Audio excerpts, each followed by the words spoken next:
All right, kids, welcome to another episode of Rimshots with Sean right here on the Rock Rage Radio Network, brought to you by Barstools and Bandtalk and Mapex Drums. I'm allowed to say that now. That's exciting. I have a friend here. We've been trying to get this going for a couple of weeks, and we finally have it. I have the one, the only, Mr. Duzzy Clayton. How are you, sir? Hey Sean, it's good to be on your show. And yes, we have been trying to get this going for a while, but yeah, we are finally doing it. Well, just don't quit is the name of the game, right? Yeah, So, especially in this industry. you and I have a mutual friend in Gina who has connected us, and Gina told me some of what you've been doing. But you have a couple of great platforms. You have your own show that you do. You have some radio shows that you do. You have a magazine. So, um, I guess just give us a little tour of what you're up to.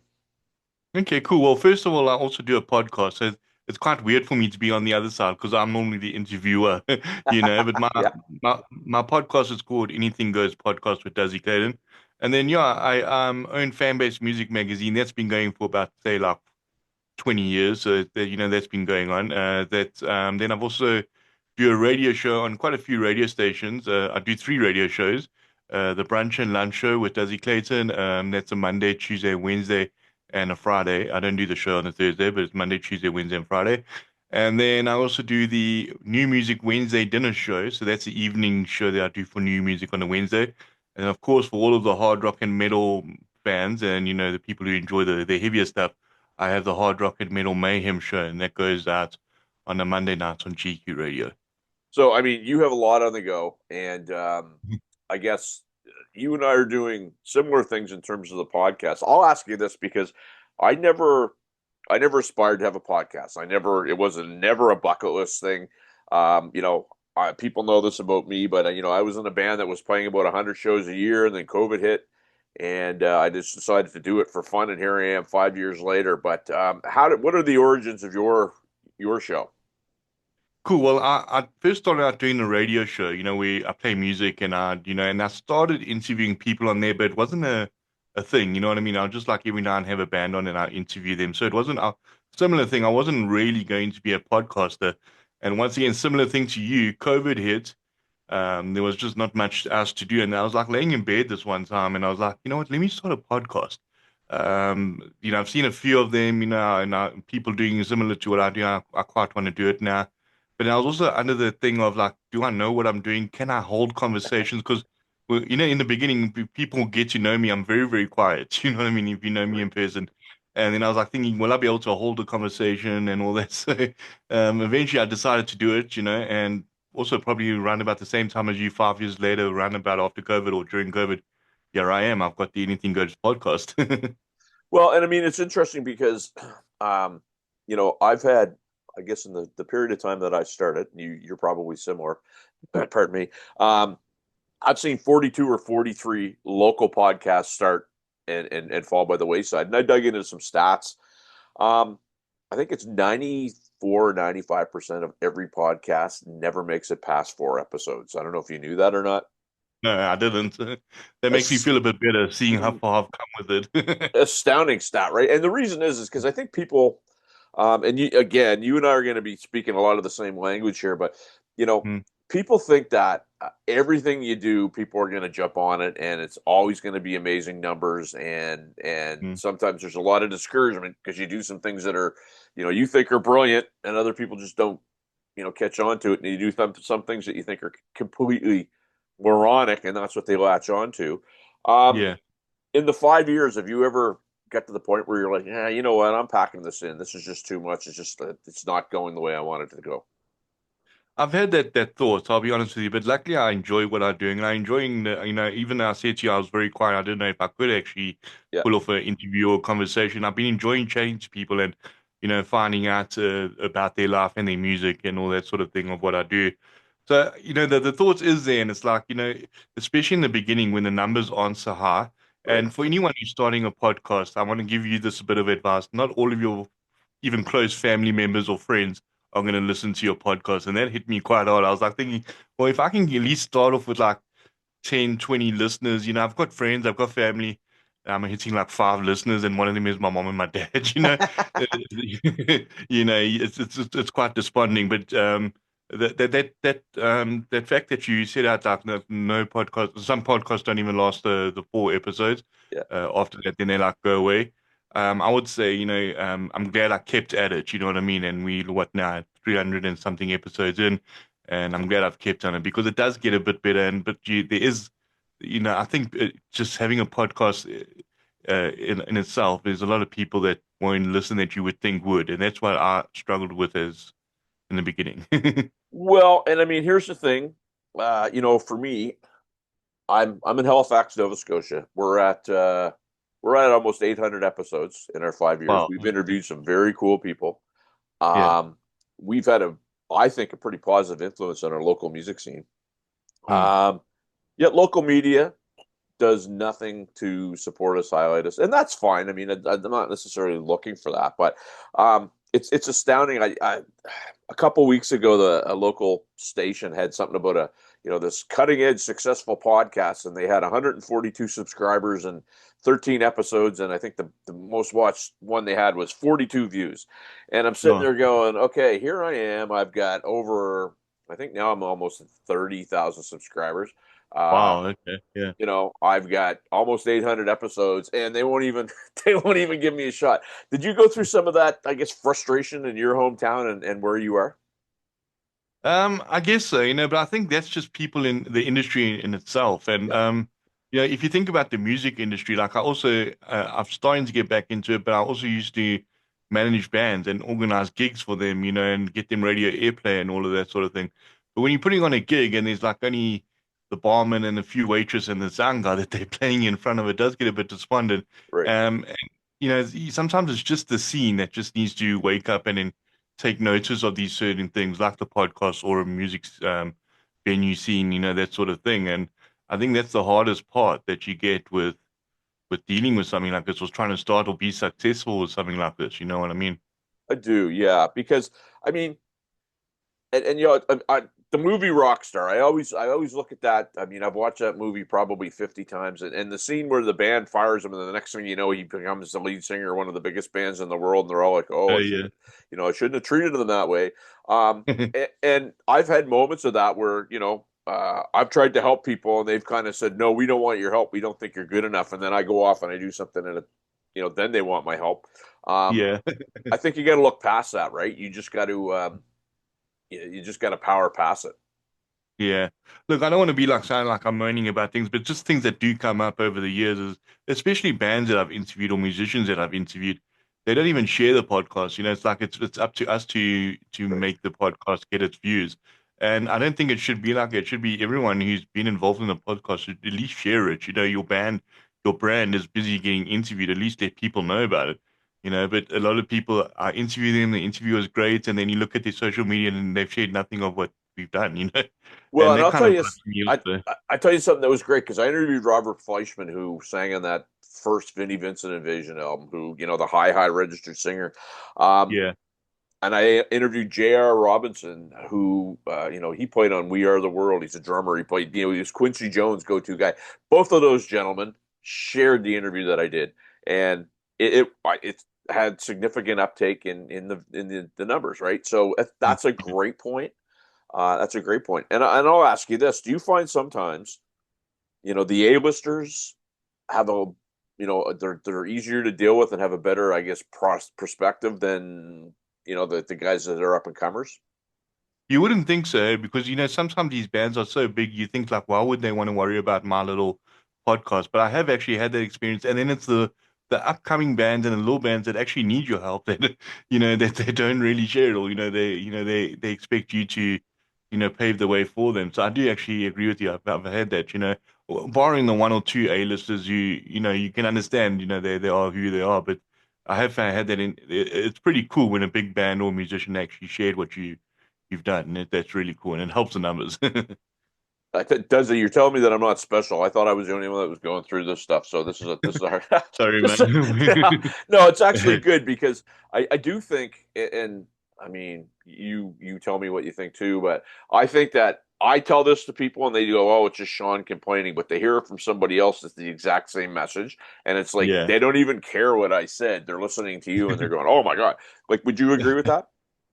No, I get that. I get that so totally, and it's like no one actually understands. I think some people don't understand it unless they're in this position. Me and you are both in this position. We do this for a living, and we do this, so we understand, and we like you said, we can talk the same talk. But Right. unless you actually see it or hear it, like two people actually talking about this is an ongoing problem with what we do, then they might take a bit of a understanding to it. But unless you do it or unless you see it, then or see the numbers, then I think, oh, well, what's he talking about? Absolutely. And I mean, here's another thing that I've heard about, me. Oh, he's lucky. He's really lucky. And Mm, the amount of prep that you go through, I mean, I don't know how you work, but I source my own a lot of my own guests. Now I work with folks like Gina and 10 or 12 other PR firms and they, give me guests and I say no to nobody, unless they've done something morally reprehensible or whatever. But I mean, no matter how big or not big the artist is, I'll talk to them because A, it's great content, but B, I want to help them get their message out. Um, yeah. People don't understand the prep that it takes to just do one episode, right? Yeah, for sure. There's so much research and things. You can't just go start a conversation and not know anything about the person or whatever. So you do have to know your stuff for each and every interview. While we're just talking, we're talking about Gina. I just want to give her a shout out, Gina, Juliana. She's really good at what she does as a PR lady. And yeah, if you're in a band and you're looking for someone to be a good PR, then check out Gina. She's very good at what she does. But sorry, I just wanted to throw it in. But yeah, I do agree. It is tough. You know what I mean? You got to do the research and you got to be prepared. I think that's something I learned. My first few shows, I was like not as prepared. I thought, oh, well, I'll give it a try. And you you tend to ask the same questions. When I first started out, I started out with the same questions. So where you from? What genre of music are you? Or what's your influences? Right. And it gets a bit boring. It never became a conversation. And then I was like learning. Well, if you actually know something about the people and you can ask about this and ask about that, and then it becomes a conversation and the actual you bounce off each other. But in my beginning episode, it was very straightforward. I almost sound like a robot, not Yeah, me. no, I totally do. And I mean, because I didn't like again, it was by mistake, and my vision of my deal was always, you know what, it's just me and my friends sitting at a bar having a couple drinks, just talking music, and well, it started out music, and because of that, it was a very natural thing. It wasn't forced, and um, even when I interview some of the the bigger people, um, I will do some research for sure, but I don't treat them like I'm not a fan. I'm a Mm, person that wants to get their story across. yeah. And I try to pride myself on not asking those same questions that they've been asked 1,000 times, right? Yeah. You see, that's another point that you made that I had to become aware of is not become the fan. You know what I mean? Like I'm still a fanboy that's Right. interviewing someone who I've looked up to my whole teenage life type of thing. And that's something I also and my wife, she's actually it's a bit smaller to compare to what you are, but she back in the day she used to work on this TV show called Egoli. Now Okay. that was for us South Africans, us local South Africans, that was like quite a big TV show over here. And then she also told me, like when she would see me around people that I admired and like grew up with, even local celebrities over here in South Africa, she was like, you're too much of a fan, to do this. You got to be able to separate that, and Well, it's good. something I had to learn. You know what I mean? Because it was becoming too like embarrassing, like, oh, I'm a fanboy, and and this type of thing is like, well, people don't want to hear that. Well, good that you took that feedback, but because if Yeah. you look up the line "can't take feedback" in the dictionary, my face is right next to it. So, so it's good that you took that feedback because um, you know, I've talked to people who have interviewed the A-listers, and the A-listers are almost laughing and doing things that are really weird. And one of my friends was like, "Why is he doing that?" I said, "Because you're being a fan." And he's like, Yeah. he's expecting a serious journalist like that would work for the Rolling Stone or whatever, and you're sitting there literally getting ready to bust out the Sharpie in the paper to ask for an autograph. And Yeah. and it's true. You gotta and I mean most of the people that I've had a like I mean I got an interview coming up that I'm really excited about, but most of them they're just people, and when you get to know them, they just have really cool jobs. Um, Yeah. Yeah. and the other thing for me too is I always wanted to get into that level, that A-list level as a musician. So if I go and I interview them and I'm falling all over them like I'm a fan. Well, Yeah, that kind of eliminates me from being in that stratosphere, right? yeah, yeah. I don't know how you feel because I was actually thinking about this the other day, and I watch interviews a lot, and I'm a huge fan of say Nirvana. I'm a huge fan of Nirvana, and I was watching some of their interviews, and they were just like messing around, and and they weren't really taking the interview that personally. And I'm lucky I've never had to interview someone like that. But I was thinking to myself, will I be able to separate you know, when they say don't meet your heroes. Now, Yep, if yep. I'm not getting a proper answer out of them on the work that I'm doing, I don't know if I would be able to handle that, or how would I handle that. So I don't know if you've had something like that because I've never had a bad interviewee who I've interviewed. But I was just thinking, imagine how I was at interview and I'm trying to get a proper answer, and they all like laughing and joking because they've been asked these questions 100 times, so they're Right. obviously bored. At the end of the day. I was just, that's something that came across my head when I was watching this one interview the other day. I had that happen very early. So I used to have a co-host, and I tell this story a lot because it's like, you can sit there and interview like a Russ Ballard that wrote for Kiss, or an Eric Martin that was in Mr. Big, and it's like, or I interviewed Billy Sheehan and Francis Ruiz from Buck Cherry, all cool guys, right? And Yeah. then I'm interviewing a guy that lives literally 15 minutes from where I'm sitting, and he's giving me all this attitude. And so we're doing the interview, and he's not being very nice. And I was just about to hit the fourth question, and I sent a text to my co-host. I said, he better come back with something nice, or I'm shutting this down. And he did. And I basically asked him about his YouTube channel of all things, and it was just by fluke, but that was the thing, right, that hit him. And all of a sudden, you saw his body language open right up, and he had a big smile on his face, and he was quite cordial after that. Yeah, yeah, I fortunately never had the pardon my French asshole. I've yet to deal with it. Um, yeah. I don't think I would handle it that bad because I know my personality kind of used to be like that. And Mm-hmm. I know that can be off-putting. So I know if somebody's acting like that, I think I'd probably just try to be a little bit diplomatic and throw some humor in there and see what we can Yeah, do to get through it, yeah. right? But I know what you're talking about for sure. And good on you. Shout out to Gina because again, she has helped me immensely. She's helped my girlfriend Michelle Ryder immensely. I've worked Mm. with a few of her clients. She talks very highly of you. She actually, oh God, when this whole thing started, you got to meet Duzzy. You got to meet Duzzy. When I saw your stuff, it's like we're doing some very similar things. Yeah. You have a model that I really like. That I won't steal, but I may borrow parts of it because I really like what you're doing. In terms of how you take care of yourself, I think that's very very important. Um, have you? What are some of the I guess the interviews you've done that maybe one that sticks out in your mind is, wow, that was a great person, and then you don't have to name a name, but somebody that was maybe not so much. Interesting question. Look, I, I'll look at the up and coming bands. There's been a few big ones and things like that, and they've always been great. But a lot of them are local South African bands. But there's a band called Snapcap Bandits, and they were actually working under Gina at one stage. I don't know if they still are, but they are really cool guys. And it's come to a time when I'm actually good friends with Mark and Millie from the band, and they listen to my show and in the chat room daily. When I'm doing my shows, and it's become a really cool thing. So someone like Snapcap Bandits, there's a few others that don't come to mind. But first of all, when you asked that question, I thought, okay, that's definitely them. Yep. Sure.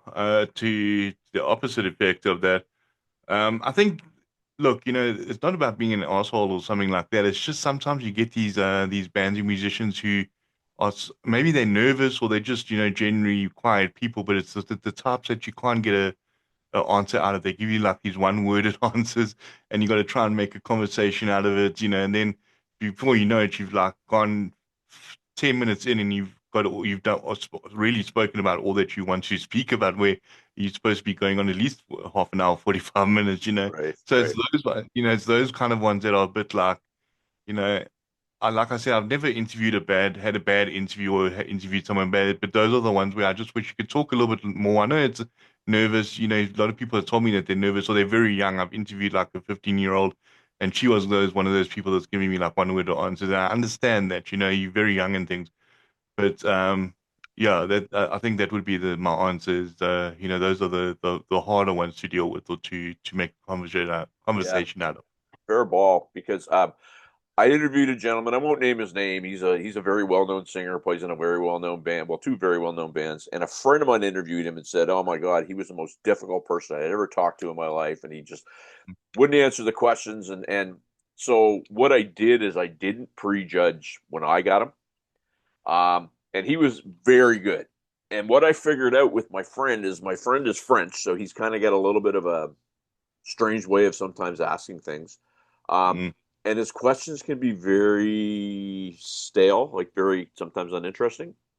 yeah. And I think what happened was the subject uh, was just like, I don't want to answer. I'm not having fun, and I don't want to bother. And so that was it. I got a really good interview out of him. It was, in this past year, he showed up on my analytics like 4 or 5 times as my top three. Um, so I think it's important. It's fine. I think to go out and say, "Hey, what's this guy like?" Um, but I think you got to kind of just do it yourself and not prejudge the situation. Yeah.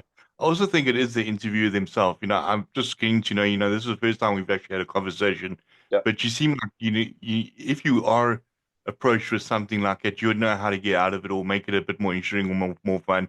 Some people don't have that kind of a personality. And I think I was like in the beginning. I hope I've become much better, but, I think it's also the interviewer themselves that they have these little tricks and trades to actually get out of the person. And not, even if it is going a bit south, it turns out to be quite a cool interview in the end. Well, it's a good point. I mean, so I'm a drummer, so drummers are always fighting for their space in the playground every time, right? It's just the way it is. I mean, how many drummer You jokes do you guys, have to deal with? yeah, Um, you guys in the background all the time, and like right, right. And I mean, Dave the other Grohl thing says, too is I worked in corporate sales for almost 25 years. "Oh, So I did wow. all the sales training, and I was told no, I don't know how many times. And I mean, the third thing is if you have the significant other, you're told no all the time. You got to you got Yeah." to overcome that, right? And But what's the so, last thing? What's the last thing a drummer said in the band? Hey guys, I got it. I've written a song, and then you oh pick up no, the you didn't. No, you didn't.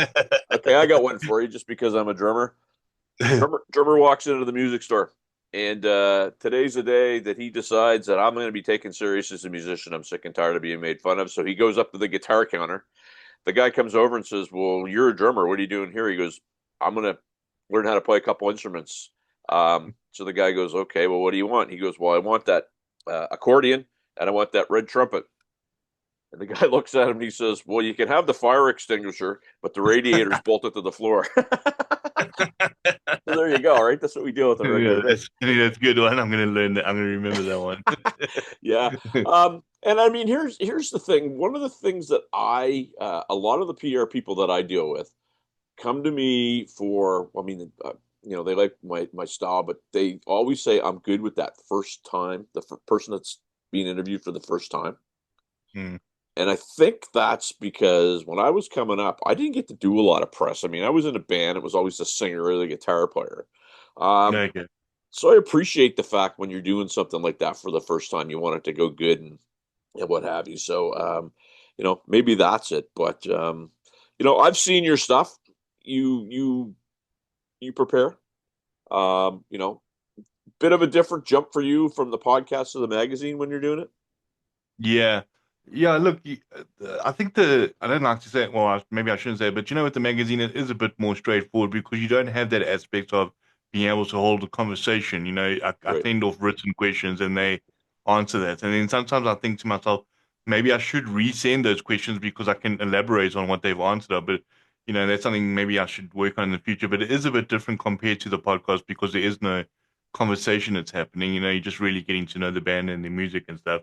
Um, and yeah, with fan base, when I started that, my goal was to help up and coming bands. Like I have this catchphrase whenever I'm finished doing my radio shows, keep building the scene, and I've stuck with that for over 20 years. I've always wanted the up and coming bands. Yeah, the bigger bands, yeah, they've got their record labels, they've got the people who get them press, and they've got the following. But I've always wanted to bring out the bigger band. So that's what I've been trying to do for Fan Base magazine. But then they kind of gone, they kind of went into what I do with the radio now with what I do with the podcast. So I guess what I'm trying to say is it all kind of meets up in the end, but there's few differences, on how things are done and what is done with each platform or entity. I love that tagline though. Keep building the scene because and I'd love to hear what it's like in your part of the world, but I find where I am, everybody's got their little silos. Nobody wants to share a lot of information. You feel like if you're going to do something, you don't want to get it out there for fear that somebody's going to steal the idea. And it's all to me silly, silly stuff because I've always been of the mindset somebody makes it, everybody makes it, right? Yeah, yeah. If you look at Sunset Strip in the 1980s, right? Sure, there was a bunch of bands that you hear about that never went anywhere, but a lot of bands, one band would get signed, four bands would get signed, eight bands, and so on, right? They had the mentality, hey, we're a gang, we're going to beat the crap out of you, but we're also going to help each other out. I don't think there's enough of that going on. Is your scene like that, or is it welcoming and cordial? Um, uh, Look, it's getting better, but I'm sad to say that is kind of how it's always been, in South Africa, and it's always, everyone was like, there would never be people of like helping each other out. Right. Everyone was doing it for themselves, and just to get what I when I was doing the whole, sending out music for radio airplay for bands and stuff like that, or just getting a venue contacts. Like people don't like to give out their information or their contacts Yep. or people that they've succeeded with. You know what I mean? It's like, well, just help a brother out. And it's like, no, no, no. So you're almost kind of fighting to be the top or have your own stuff. You know what I mean? And no one's really helping out. That has gotten better over the years, though. You know what I mean? I'll give you that. And I've just done an interview with the organizer of this one gig that's going to be happening called Galpalooza. And they seem to be doing it's all for women. They said the event's just going to have women on stage, and it's not about being sexist or anything. It's just giving the woman a bit of an upper hand because when you look at festivals, there's always men on the thing and very little women on stage. So they're making it just for women, but just the way that they were handling things, and it's not just playing the festival. They've actually made a WhatsApp group, and if someone needs another band for another gig, then they approach each other, and it's become a real nice thing. And I'm hoping more of that happens in South Africa, if that makes sense. It does 100%. That's kind of a hope Yeah. that I have for where I am. So, you know, between the two of us, maybe we can brainstorm and pitch each other some ideas on what might work in our own backyard. I think Um, so. James Michael. So I've been asking people about this for the last week and a bit. So James Michael, former 6 a.m. singer. Well, I mean, he might still be in 6 a.m. We don't know what they're doing, but he had a spoken word podcast that came out last week. Why I don't love music anymore. I don't know if you saw it. No, I haven't seen it. I must go and check it out. It's interesting because it's about 12 minutes, and he talks about now you're not creating, you're creating for the algorithm. You're creating for people that don't even like what you do or care what you do. You're constantly doing stuff to gain popularity and create content over real creation and what have you. And because of that, he says that he doesn't love the business anymore and he's really not doing it. Love to get your Mm. take on that. Um, Look, I think if you're actually doing the business, you know what I mean? I think a lot of bands, what they think is it's always going to be a party. It's always going to be fun. You know what I mean? And then when you actually get into it and you deal with all the paperwork and you deal with all the people around you that aren't helping you, and like I said earlier on, you're playing in front of the barman and the waitress and the sound guy. When you see all of that stuff, Yep. then I think it does. You're either going to be made of steel and have thick skin so you can keep going through it and then eventually, you'll have your good gig, then you'll succeed. Or maybe you're not going to be that thick skin and you're actually going to be the person that why I hate music, if that makes sense, or why I hate the scene even. Is that answering your question properly? Well, it's what your opinion of it is, and 100%, I agree with you. My thing is this: he's 100% correct because there's so much stuff out there that you listen to and you go like, really, this is popular, Mm, but I guess that's the beauty of music, right? What you like, I might not. What I like, you might not. Neither of us are wrong. It's just what we mm, like. Um, yeah. and obviously social media is, and then the way things are, it's tough, but there's Mm, ways that you can do workarounds to get in there. I mean, I've talked to some great people that know how to manipulate things that, and we did a show at the beginning of April. We went to Cuba for a week and it was an 80s theme week. And a friend of ours was on our hotel balcony, and we were doing a sound check on the pool deck, probably 4 or 5 thousand feet away from where she was. And it was just a little snippet. We were doing a sound check. We were doing Separate Ways by Journey, and it wasn't even the whole song. She posted it, and it's now currently at almost 322,000 views, Wow, right? that's good. And just through different things that I learned, we've been able to do that. Michelle's song, it's at about 137,000 views on her video right now. A lot of that's Wow. Gina kind of helping me and giving me some pointers. So there's Yeah. ways to do it. There's ways to do it. Last question, my friend. If you can believe we're 30 minutes in and we're having a good It's been a chat good here. conversation. It's been a good Absolutely, man. conversation. It's good to talk to other podcasters because I do feel that we at least as humans try to help each other out, so that's a good thing. Yeah. Where do I send my people to start cluing into what you're up to and catch what you're doing? If you want to send me an email, I think that's always the best place. They can email me at fanbasemusicmag@gmail.com. Yep. Very, very easy. I am on Facebook. Duzzy Clayton, Dwayne Duzzy Clayton is my main profile, but I've got a few other pages, with the Hard Rock and Metal Mayhem show, the New Music Wednesday dinner show, and the Brunch and Lunch show. They all got their own little pages. So you're welcome to go and like over there and message me over there. I'm on Instagram. I must just think what it is now, at Duzzy Clayton. Yeah. So you can catch me over there. I've got a Twitter page, but or X, but I don't think X is much to be. I hardly go on there. So if you're going to want to follow me on X, you can find me over there. But the other places you'll probably actually hear from me because I hardly go on X. Yeah, because I think you get an X on your back these days if you're on that. So, Yeah, my friend, that's another story. yeah, my friend, I want to thank you for doing this, and we're going to be in touch because I get some other business I got to do with you in a week or so. So tune Yeah. in to what Duzzy's got going on, man. It's like he's got some really cool stuff, my friends, and you're going to hear this podcast on the Rock Rage Radio Network in about a week. So thank you, my friend. Awesome. It's been really great chatting to you. I'm glad we've made this connection, Sean. So we must definitely keep it on. And now that you've been on, I'm sorry, now that I've been on your podcast, the next step is for you to be on mine, and we'll reverse the roles then. Anytime, my friend. We are back after this.